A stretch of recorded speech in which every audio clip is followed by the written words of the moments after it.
Hi kids, welcome to your English class and I'm your digital teacher and mentor Ananya and I'm back with a new chapter of your English book that is Literary Journeys and English Reader for class 4 by Brainroot Publication. Today we are going to start with lesson number 13 of this book and the title of the lesson is An Interview with Sir Edmund Hillary. बच्चों आपको पता है कौन है sir Edmund Hillary? Sir Edmund Hillary is one of a very famous mountaineers. वो पहाड़ पे चढ़ते हैं और यही उनका सबसे इम्पोर्टेंट काम है और साथ ही में वो इसलिए भी पॉपुलर हैं क्योंकि वो उन पहले लोगों में से हैं जिन्होंने सबसे पहले माउंट एवरेस्ट यानी कि दुनिया की सबसे बड़े पहाड़ के शिखर पर पहुंचे थे. ऑलराइट, यानी कि सर एडमंड हिलेरी अपने मित्र तेंजिंग नोर्गे के साथ वो पहले लोग थे जिन दो लोगों ने सबसे पहले माउंट एवरेस्ट पर चढ़ाई की थी. Alright, Mount Everest is the tallest mountain of the Himalayan mountain range and it is not very easy to climb on it. वो आसानी से लोग उस पर क्लाइंब नहीं कर पाते. रास्ता जो है बहुत ज्यादा डेंजरस है, बहुत बर्फीला है और ऐसी एक्सट्रीम कंडीशंस पे सरवाइव करना ही अपने आप में एक बहुत बड़ा चैलेंज है. तो आइए एक इंटरव्यू पढ़ते हैं जहां सर एडमंड हिलेरी ने अपनी जर्नी यानी अपनी यात्रा के एक्सपीरियंस को हम लोगों के साथ शेयर किया है. So let's begin. Have you ever heard about any mountaineer और have you ever experience trekking? क्या आप में से कोई कभी किसी माउंटेनियर के बारे में कभी कुछ पढ़ा हो या सुना हो, ऐसा कुछ हुआ है आपके साथ? या आप खुद कभी ट्रेकिंग पे गए हैं, पहाड़ पे चढ़ने की कोशिश की है? Share your experience in about 5 lines. Also list some great mountaineers. अगर आपने ऐसा कुछ एक्सपीरियंस किया है तो अपने एक्सपीरियंस को अपने दोस्तों के साथ शेयर कीजिए. 5 लाइन्स में आप अपना अनुभव जो है अपने दोस्तों को बता सकते हैं. इसके अलावा कुछ फेमस माउंटेनियर्स जिनके नाम आपको पता है, आप उनका एक लिस्ट बनाइए. Now let us read some facts about the great mountaineer sir Edmund Hillary who said it is not the mountain we conquer but we conquer ourselves. तो आज हम great mountaineer sir Edmund Hillary के बारे में पढ़ेंगे. उनका कहना है कि हम माउंटेन्स को नहीं जीतते, यानी हम पहाड़ों पे चढ़ के पहाड़ों को नहीं जीतते बल्कि हम खुद पर जीत हासिल करते हैं.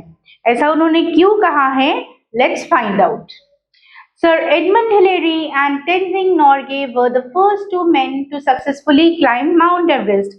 जैसा बच्चों मैंने आपको बताया था कि सर एडमंड हिलेरी अपने टीममेट और अपने दोस्त तेंजिंग नोर्गे के साथ माउंट एवरेस्ट की चढ़ाई पर निकले थे और ये दोनों वो पहले व्यक्ति हैं जिन्होंने सक्सेसफुली माउंट एवरेस्ट पर चढ़ाई की थी. Sir Edmund Hillary was born in 1919 and grew up in Auckland, New Zealand. It was in New Zealand that he became interested in mountain climbing. New Zealand में बड़े होते ही उनको एक बहुत ही अद्भुत सा स्पोर्ट पसंद आने लगा जो कि है माउंटेन क्लाइंबिंग. बहुत सारे लोगों को पहाड़ चढ़ना मजा नहीं आता, पहाड़ चढ़ने में मजा नहीं आता, वो लोग पहाड़ नहीं चढ़ पाते. कई लोग तो डर के ही आगे नहीं बढ़ते कि इतने पहाड़ पे, ऊंचे पहाड़ पे कैसे चढ़ा जाएगा. काफी खतरे भरा काम होता है पहाड़ चढ़ना, लेकिन कुछ लोगों को इसमें बहुत मजा आता है, जैसे कि सर एडमंड हिलेरी को भी खास दिलचस्पी थी पहाड़ चढ़ने में. Although he made his living as a beekeeper, he climbed mountains in New Zealand, then in the Alps and finally in the Himalayas where he climbed 11 different peaks of over 20,000 feet. By this time, Hillary was ready to confront the world's highest mountain. अब उन्होंने New Zealand में रहते हुए Alps, जो वहाँ का famous mountain range है, वहाँ के कई सारे पहाड़ों पे माउंटेनियरिंग प्रैक्टिस की. कई सारे पहाड़ों पे उन्होंने चढ़ाई भी की और इसके बाद एल्प्स के बाद उन्होंने टारगेट लिया हिमालयाज की तरफ. हिमालय के कई सारे माउंटेन रेंजेस में लगभग 11 माउंटेन रेंजेस पे उन्होंने चढ़ाई की है और ऑलमोस्ट 20,000 फीट की जो है उन्होंने टोटल डिस्टेंस कवर किया है. Alright, in 1951, Hillary was invited to join a New Zealand climbing team that trekked in the four Himalayan mountains. Later, he was chosen for an Everest exploration team led by his old hero, Eric Shipton. Hillary's great energy and mountaineering skills won him a spot on 1953 British Everest expedition team. Hillary की इन्हीं गुणों की वजह से और उनकी इस लगन की वजह से, पहाड़ चढ़ने में उनको जो मजा आता था, जिस लगन के साथ वो पहाड़ चढ़ते थे, इन्हीं क्वालिटीज की वजह से उनको बहुत सारी टीम्स ने अपने साथ शामिल कर लिया और उन्हें अपने साथ माउंटेनियरिंग एक्सपीरियंसेस और एक्सपीडिशंस पे लेके जाने लगे। हिलेरी उनके साथ अलग अलग पहाड़ों पे चढ़ते और अपने एक्सपीरियंसेस को दूसरों से शेयर करते। इस तरीके से ना जाने कितनी ही यात्राएं उन्होंने सक्सेसफुली कवर की हैं। The British had been trying for nearly 40 years to be the first to scale the world's highest mountain. जो ब्रिटिश लोग थे वो लोग ऑलमोस्ट 40 इयर्स से यही कोशिश कर रहे थे कि उनमें से कोई एक वर्ल्ड का हाईएस्ट माउंटेन यानी माउंट एवरेस्ट पर चढ़ सके, लेकिन किसी ना किसी वजह से वो फेल हो जाते, वो सक्सेसफुल नहीं हो पा रहे थे। Finally on May 29, 1953, Edmund Hillary and Sherpa Tenzing Norgay became the first two men to stand on the top of the world. काफी दिनों बाद फाइनली ये सपना सच हुआ जब सर एडमंड हिलेरी और शेरपा टेंजिंग नॉर्गे ने माउंट एवरेस्ट पे चढ़ाई की और सक्सेसफुली विश्व के सबसे ऊंचे शिखर पर वो दोनों पहुंच गए। Sir Edmund Hillary's life was darkened by the loss of his wife and daughter in a plane crash in 1975. 1975 में उनकी वाइफ और उनकी बेटी की डेथ हो गई। He continued to keep himself occupied with environmental cause and humanitarian work on behalf of Nepalese people for the rest of his life. He died at his home in New Zealand at the age of 88. उनको वो जो है 88 साल की उम्र में उनका देहांत हो गया। उससे पहले जब तक वो जीवित रहे उन्होंने पर्यावरण संरक्षण के लिए, एनवायरनमेंट प्रोटेक्शन के लिए कई सारे बड़े छोटे काम किए हैं, जिसकी वजह से वो आज भी लोगों के बीच में यादगार के तौर पे याद किए जाते हैं। To learn more about their adventure, read the following interaction he had with the students in the year 1996. 1996 में उनकी स्टूडेंट्स के साथ एक इंटरेक्शन हुआ था। ऑलराइट, उन्होंने उनसे कुछ सवाल किए गए थे, उन्होंने उसके आंसर्स जो हैं एक एक करके लोगों को बताए। अब क्या क्या क्वेश्चन था? फर्स्ट क्वेश्चन था, how did you have enough energy to climb Mount Everest? यानी आपको डर नहीं लगा, आप में ये हिम्मत, ये एनर्जी कहाँ से आई कि आपने सोचा कि मैं माउंट एवरेस्ट जो कि विश्व का सबसे ऊंचा शिखर है उस पर क्लाइंब करेंगे। इसके आंसर में उन्होंने कहा, I was very fit and had much climbing experience. Hillary ने बताया कि मैं कई सारे पहाड़ ऑलरेडी चढ़ चुका था, मेरे पास काफी ज्यादा एक्सपीरियंस था, अनुभव था और मुझ में काफी ज्यादा एनर्जी भी थी। दोनों के कॉम्बिनेशन की वजह से ही मुझे ये विश्वास था कि मैं इस जर्नी पर निकल सकता हूँ। Next question was, I was wondering if you have any thoughts on the tragedy in the spring of 1996 on Everest, in which several people were killed. For example, do you think unacceptable risks were taken? What might you have done differently? अब एक और student ने पूछा कि 1996 में बहुत सारे लोग जो चढ़ाई कर रहे थे एवरेस्ट पे, उनका एक एक्सीडेंट में डेथ हो गया, उनकी मृत्यु हो गई। क्या आपको लगता है कि इन लोगों ने चढ़ाई करते वक्त कुछ गलती की थी या ज्यादा ही रिस्क ले लिया था? क्या हम इस एक्सीडेंट को टाल सकते थे? अगर आप उन लोगों की टीम में होते तो आपकी क्या प्लानिंग होती या आपका क्या स्ट्रैटेजी होता? उन्होंने बोला, many people have been getting too casual about climbing Everest, forecast a disaster many times.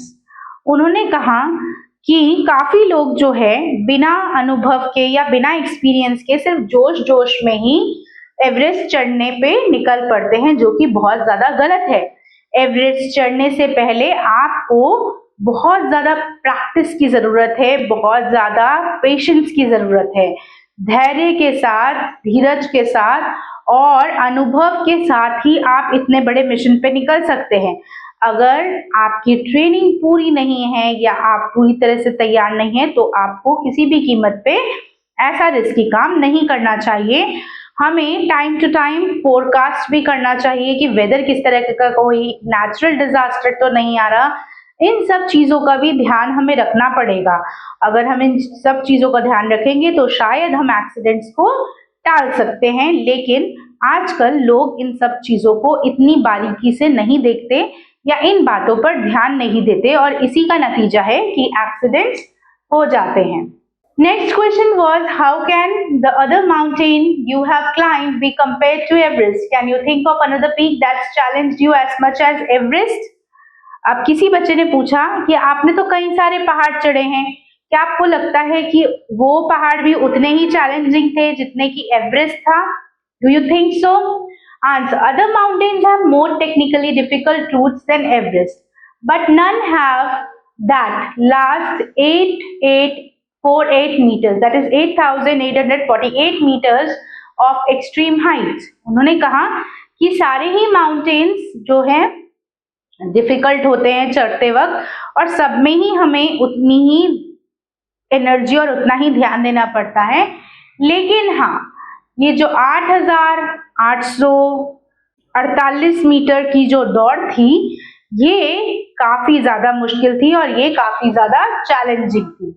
Next question was, how did you sleep on mount Everest? आप जब माउंट एवरेस्ट पे चढ़ाई कर रहे थे तो ये एक दिन का जर्नी नहीं था, कई लंबा जर्नी था, काफी लंबा सफर तय किया है आपने, बीच बीच में आपको रेस्ट की भी जरूरत पड़ी, तो आप वहां पे सोते कैसे थे?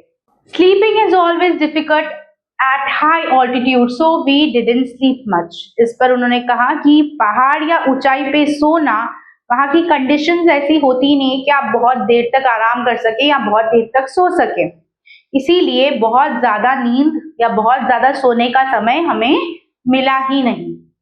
Next was, what was the most difficult part of your adventure? सबसे ज्यादा खतरनाक हिस्सा कौन सा था आपकी जर्नी का?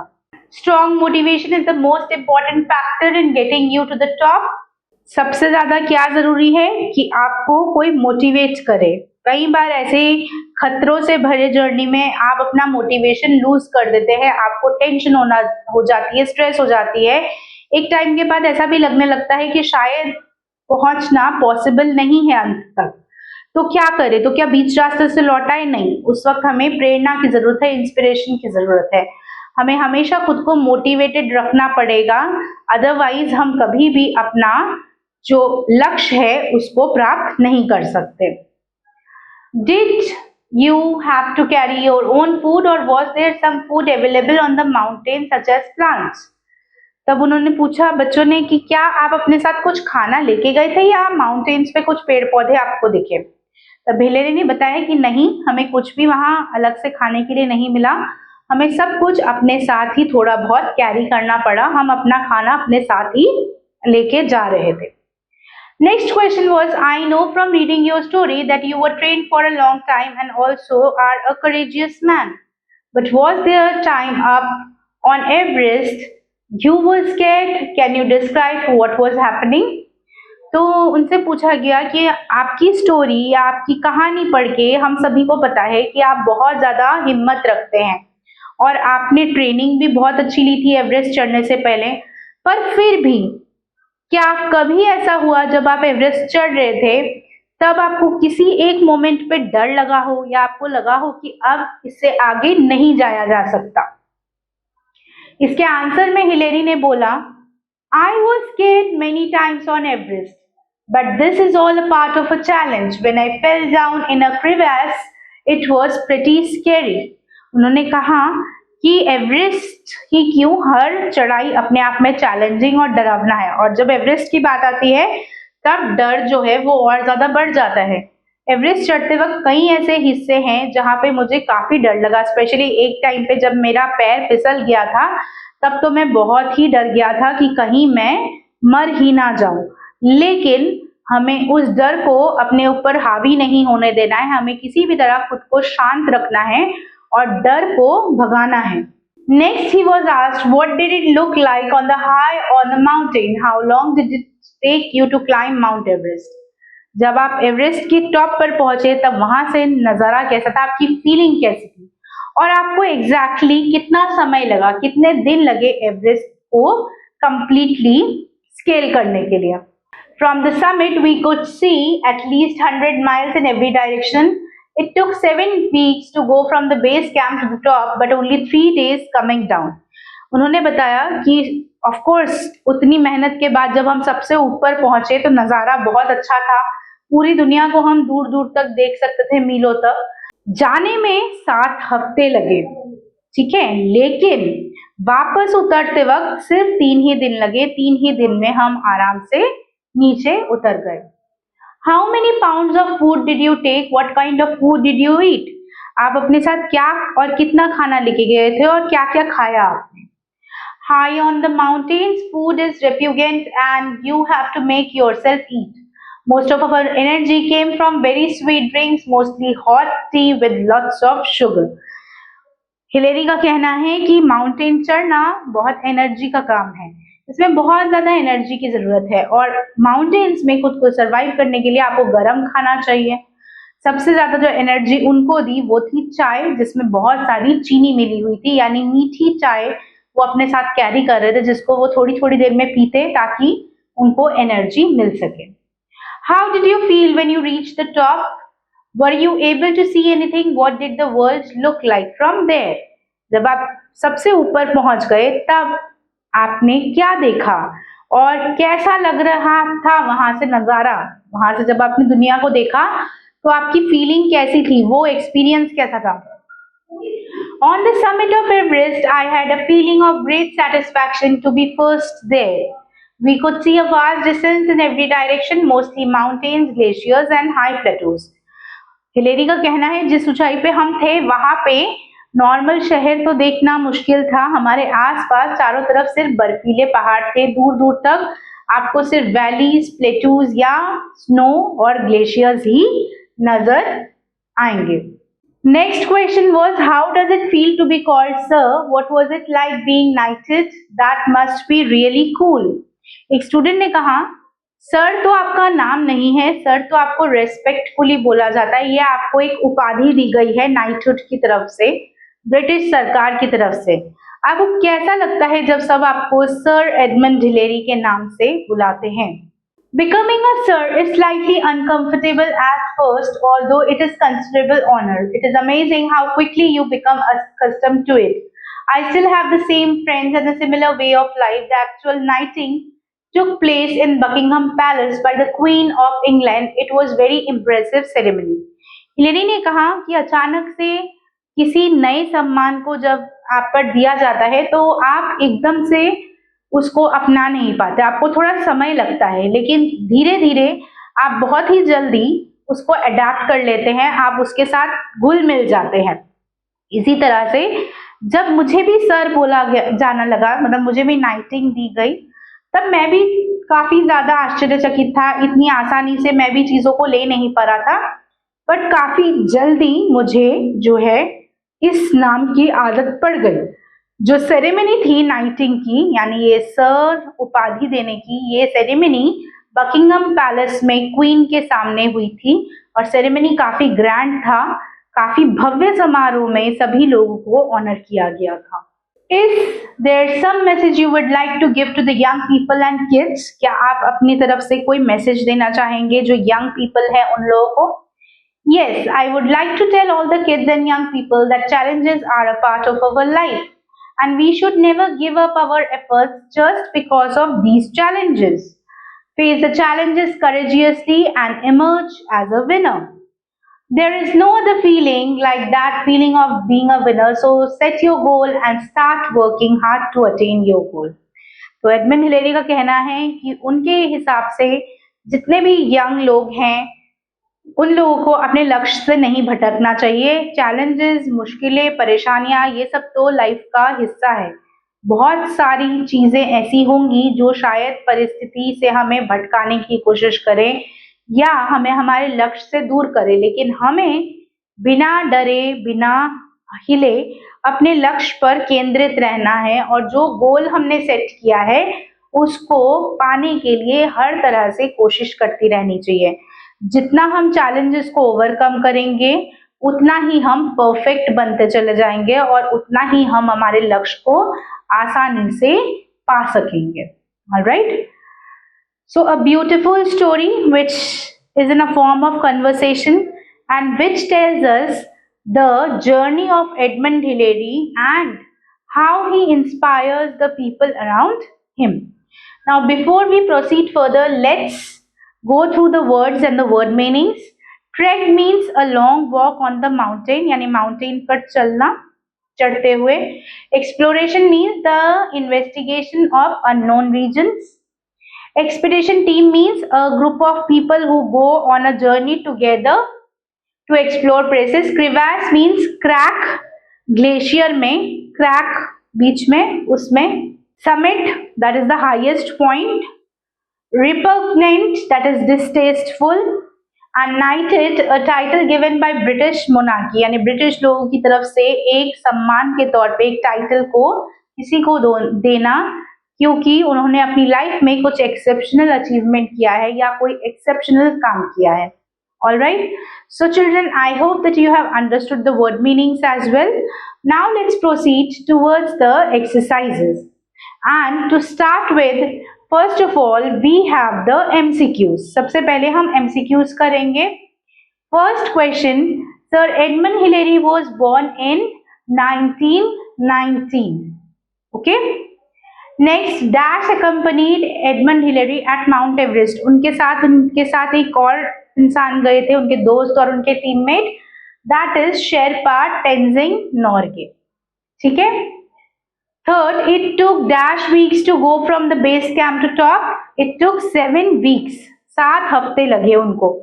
Second, sir Edmund Hillary's life became darkened when he lost his wife and daughter.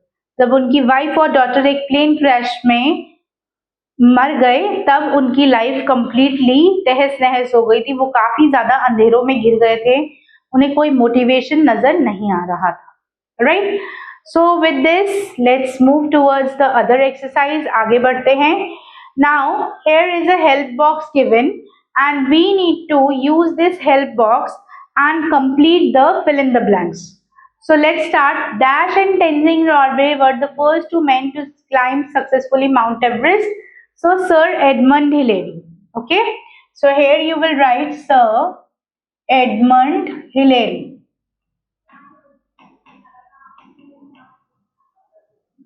All right. Next, second, in Dash, Hillary was invited to join New Zealand climbing team and trekked in Himalayan mountain. In 1951, 1951 में उनको बुलाया गया था ताकि वो trekking team को join कर सके. Third, sir Edmund Hillary's life was darkened by the loss of his wife and daughter. जब उन्होंने अपनी पत्नी और बेटी को खो दिया, so wife and daughter. Next, fourth, when sir Edmund Hillary fell down a crevasse, it was pretty scary. वो भी डर गए थे. Fifth, becoming a sir is slightly uncomfortable. Becoming a sir is slightly uncomfortable. Okay. So children, I hope that you have completed the fill in the blanks. And now it's time to move to the next exercise, that is true and false. So let's do it. Let's read the sentence one by one and then we will decide whether it is true and false. If it is true, we will write T. If it is false, we will write F. Sir Edmund Hillary was born in England. He was born in New Zealand. So this is false. This is wrong. वो New Zealand, Auckland, New Zealand में पैदा हुए थे.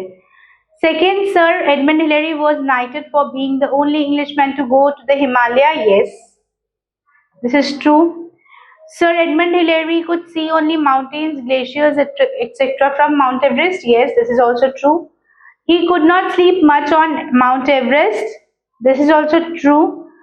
Fifth, the actual knighting took place in White House by President of US. This is false. White House में नहीं हुआ था, Buckingham Palace में हुआ था. ओके, क्वीन ऑफ इंग्लैंड की प्रेजेंस में. So I hope children that you have noted all the exercises in your book and now you are sure how to complete them. Let's move further. आगे बढ़ते हैं. Now there is exercise number D which says answer the following questions.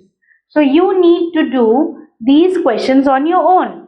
You just have to flip back the pages of your book. आपको chapter के दोबारा एक बार read करना है और कोशिश करनी है कि इन आंसर्स को आप बुक में से ढूंढ के निकाल सके.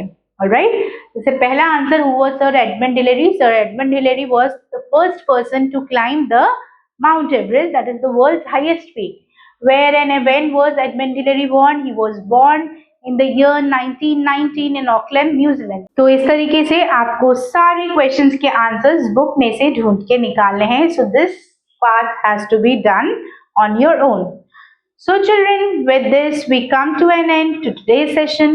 I hope that you have enjoyed your English session a lot and you also learned a lesson that whatever challenges may come in our life, we should always try to overcome those challenges and try to move ahead. We should never stop until we reach our goals. Alright?